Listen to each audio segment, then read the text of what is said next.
Bonjour chers amis, je considère cette petite minute comme un véritable privilège pour venir bâtir et encourager notre foi en notre Sauveur qui mérite vraiment notre temps.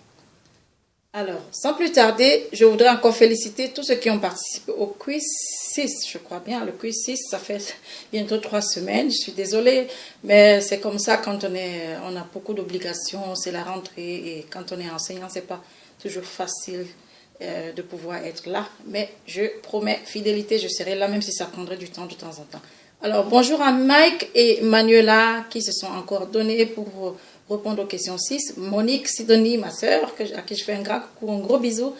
Achille, Clotilde, qui ont, avec minutie, répondu aux questions. Bravo à tout le monde. Bonjour au Cameroun, bonjour en Allemagne, bonjour à Québec, bonjour en Oregon, bonjour partout dans le monde. Le Seigneur Jésus est le même. Je voudrais ici encore, comme je l'ai promis, répondre au quiz 6, la question du quiz 6. Alors, on complète. Pendant que le sage bâtit sa maison sur le roc, le fou ou la folle bâtit sa maison sur... C'était la question à compléter.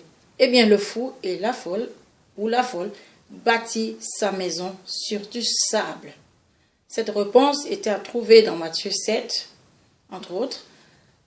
Sur du sable, le sable, symbole de quelque chose de pas solide, sur lequel on ne peut pas bâtir quelque chose qui demeure et qui résiste aux tempêtes. Que de fois nous sommes engagés, nous avons pris des bons engagements, mais comme c'était bâti sur du sable, le résultat c'était qu'après quelques années, ça n'existait plus. Il n'y avait plus rien. Nos engagements sont devenus nuls. Nos engagements avec le Seigneur, envers les amis, les êtres chers, n'ont pas tenu bon parce que nous n'avons pas bâti sur le roc. Le roc, les choses solides, les choses spirituelles, les choses qui demeurent pour l'éternité. Bâtis-tu sur le roc? Bâtis-tu sur le sable des choses vaines? Passez le temps à se préoccuper des choses qui vont passer. Oh, le m'as-tu vu? Que pensent les hommes de moi? Fonder toutes ces actions sur l'honneur, recevoir la reconnaissance des hommes et ne jamais prendre le temps pour rechercher les choses qui résistent, qui demeurent même après la mort. Voilà ce que tout homme sage devrait faire. Prends le temps des 24 heures que tu as dans la journée. Dieu t'a tout donné. Bâtis sur le roc. Et ce sont ces œuvres bâties sur le roc qui vont te conduire vers l'éternité. Et c'est ça l'homme sage. Tu n'auras pas une autre vie que celle que tu as maintenant. Tu ne l'auras plus. Voici l'instant de bâtir, pas sur les choses qui passent. Il est beau s'occuper de la politique, bâtir le monde, c'est bien. Mais est-ce que cela résiste au corona? Est-ce que cela résiste à la vraie maladie, à la mort? Est-ce que vous avez déjà vu un grand homme politique, un président de la République mort, ressuscité pour pouvoir rebâtir son pays? Et qu'est-ce qu'il continue après lui? Voilà, réfléchissons sur ces choses. Bâtir sur le roc. Et Jésus, c'est le roc séculaire. Bâtissons sur lui, cherchons ce temps. Et c'est pour cela que j'ai appelé cette minute un privilège. S'il vous plaît, s'il nous plaît, bâtissons notre vie sur le roc. Comment s'appelle la parabole où Jésus mentionne les oiseaux, les épines, le sol rocailleux et la bonne terre? C'est la parabole du semeur que nous trouverons dans Matthieu 13. Là-dessus, j'aimerais bien faire un petit exposé plus tard. Avec quelle semence Jésus compare-t-il le royaume de Dieu? Est-ce le grain de sénévé ou la graine de moutarde? Eh bien, c'est la graine de moutarde que nous pouvons lire dans Marc 4. Combien de mots Jésus-Christ utilise-t-il pour pouvoir calmer la tempête sur le lac de Génézareth? Pour arrêter cette tempête, Jésus se sert-il de 3 mots, de 7 mots ou de 10 mots? Jésus a eu besoin tout simplement de 3 mots. Savoir, tais-toi, hein?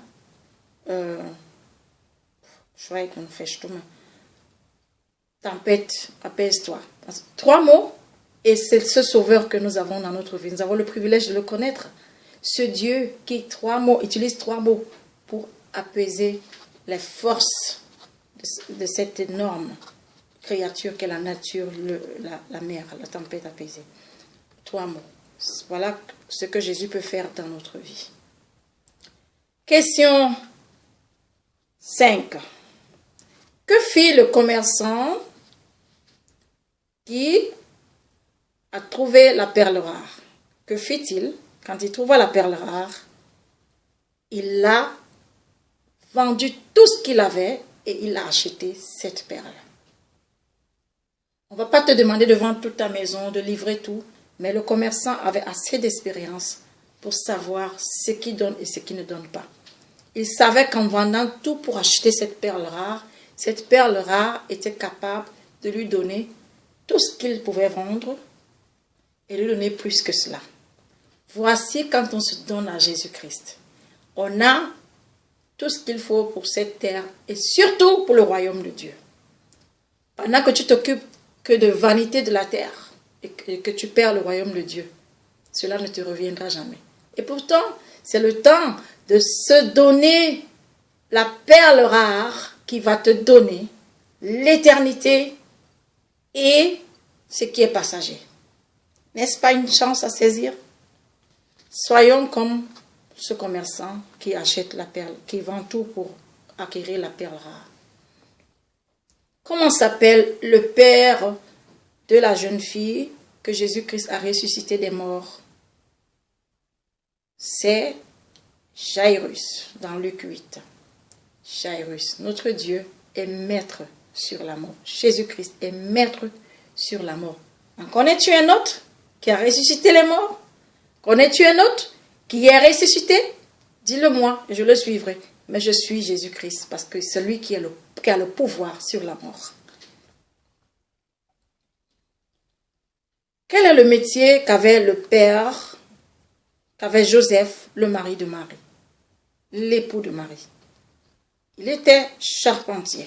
Dans Matthieu 13, cela est à lire. Et la dernière question du quiz 6 était: est-ce vrai que Jésus était reconnu et apprécié à Nazareth par les siens? La réponse, nous la trouvons dans Matthieu 13, 53. Non, Jésus n'était pas apprécié par les siens. Ils étaient mécontents au sujet de Jésus. Ils ne lui donnaient pas la reconnaissance qu'il lui fallait. C'est pour cela, quand tu as décidé de suivre Jésus, vas-y. Et n'attends pas forcément la reconnaissance des plus proches. Serre-le, peut-être que les plus proches le comprendront plus tard. Sans plus tarder, nous passons aux questions 7. Et je te conseille, tu peux entrer dans le train, saisis le train en marche et vas-y avec nous. Question numéro 1. Alors Achille, Baptiste, tout le monde, je vous alerte, allez-y. Le premier à répondre est vraiment loué ici, là. Pour le moment, on n'a encore pas de cadeau à offrir, mais ce serait super. Que dit Jésus au sujet de nos cheveux, des cheveux qui sont sur nos têtes? Qu'a dit Jésus? Question 2. Où se trouve Jean-Baptiste à la fin de sa vie? Question 3. Un petit enfant donna 5 pains et 2 poissons à Jésus. Combien de personnes en furent rassasiées? Question 4.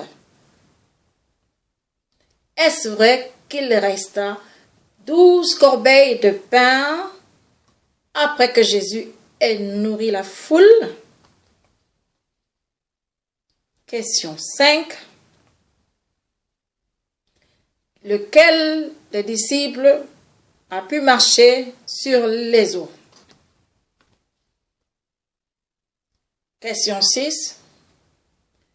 Lequel d'entre les deux, Zachée ou Pierre, dit à Jésus: tu es le Christ, le Fils du Dieu vivant. Tu es le Christ, le Fils du Dieu vivant. Est-ce Zachée ou est-ce Pierre? Question 7.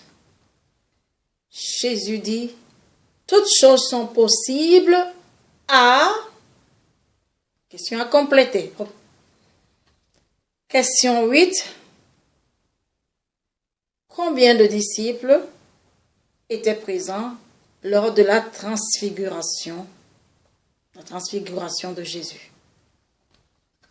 C'était tout pour le quiz 8. Bonne lecture. Alors, les réponses, vous les trouverez dans Matthieu 10, Matthieu 14, Jean 6, Marc. Matthieu 14, oui, je l'ai dit. Marc 9, hein, Matthieu 10, 14, Matthieu 17. Allez, lisez votre Bible, ça fait plaisir. Et puis, vous pourrez répondre tout de suite. Dans les commentaires, c'est beaucoup mieux pour encourager les autres aussi. Mais bien sûr, si vous me répondez par SMS, je suis aussi reconnaissante. Bravo. Je vous souhaite un bon dimanche. Que Dieu vous bénisse. Allez, travaillons et bâtissons notre vie sur le roc. Achetons la perle rare, vendons tout ce que nous avons. Achetons la perle rare qui va nous donner toutes les choses que nous aurons bien sûr vendues. Bisous.